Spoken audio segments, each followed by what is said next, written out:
Humans problem यानी मनुष्य की परेशानी। प्रॉब्लम का मतलब होता है परेशानी, ह्यूमन्स का मतलब होता है मनुष्य या फिर मानव। इस स्टोरी में जितने भी रेड कलर के डिफ़िकल्ट वर्ड्स हैं वो सीखेंगे। स्टोरी से हम इंग्लिश को बोलना, लिखना और समझना सीखेंगे। तो चलिए हम स्टोरी को स्टार्ट करते हैं। देखिए, पहला सेंटेंस है imagine that an elephant is chasing a man. Imagine का मतलब होता है कल्पना करना, ठीक है। इमेजिन करो कि दैट का मतलब कि एन एक एलिफेंट इज चेजिंग, एक एलिमेंट पीछा कर रहा है। चेजिंग का मतलब होता है पीछा कर रहा है, अ मैन एक आदमी का पीछा कर रहा है। यानी imagine that an elephant is chasing a man. कल्पना करो कि एक हाथी एक आदमी का पीछा कर रहा है, ठीक है। आगे फिर है द मैन इज रनिंग, आदमी दौड़ रहा है। Away from it, away from it आदमी दौड़ के भाग रहा है।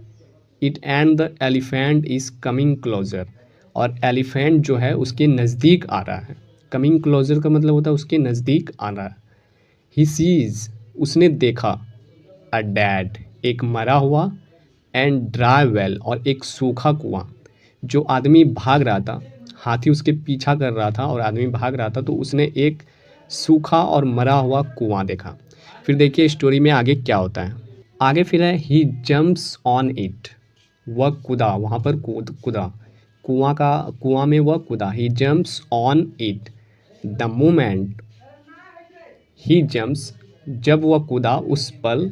ही सीज स्नैक, उसने एक सांप देखा, ठीक है। जब वह कुएं में कूदा तो उसने एक सांप देखा। कहाँ पर देखा? At the bottom of the well, दीवार के बीचों बीच में उसने एक सांप देखा। बॉटम ऑफ द वेल मतलब दीवार के बीच। वेल का मतलब दीवार होता है, बॉटम का मतलब होता है बीच में।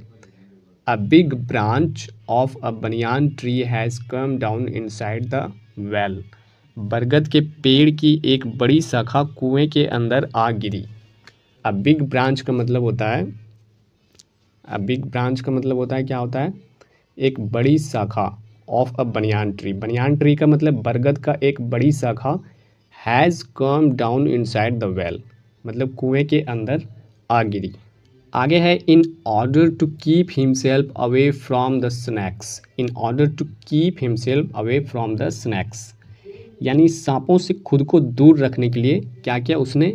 ही काउड द ब्रांच, उसने शाखाएं पकड़ ली। The elephant came up to the well, elephant जो था वो मतलब कुएं के पास आया। एंड ट्राई टू कैच, और उसे पकड़ने की कोशिश किया, उस आदमी को पकड़ने का कोशिश किया। द मैन विथ्स हैवी ट्रंक, उस आदमी को क्या चीज़ से पकड़ने का कोशिश किया? हैवी ट्रंक का मतलब होता है भारी सूंड की मदद से उस हाथी ने उसे पकड़ने के लिए कोशिश किया। When the man looks up towards the elephant, जब आदमी ने उसे उस एलिफेंट की तरफ देखा।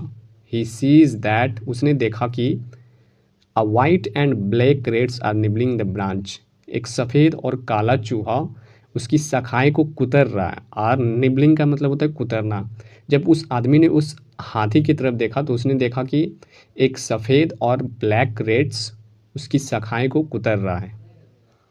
फिर क्या हुआ? He looks up and finds a beehive, उसने देखा और पाया कि एक बिहीव के मतलब होता है मधुमक्खी का छत्ता, ठीक है। हनी वॉज फॉलिंग, यानी शहद गिर रहा था। कहाँ पे गिर रहा था? On a leaf nearby, मतलब नज़दीक में एक लीफ था यानी पत्ता था, वहाँ पे देखा कि एक मधुमक्खी का छत्ता के द्वारा एक हनी शहद गिर रहा है वहाँ पे। ही लीक्स द हनी, उसने हनी को चाटा।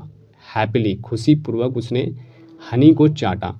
The honey is life for him, जो शहद था उसके लिए जीवन था। Then what is the problem, तब प्रॉब्लम क्या था, क्या है? The elephant symbolises the problem, यानी वो बता रहा है कि हाथी उसके प्रॉब्लम का प्रतीक है, यानी परेशानी का प्रतीक है। Man tries to run away, आदमी ने भागने का कोशिश किया। फ्रॉम देव, उनसे।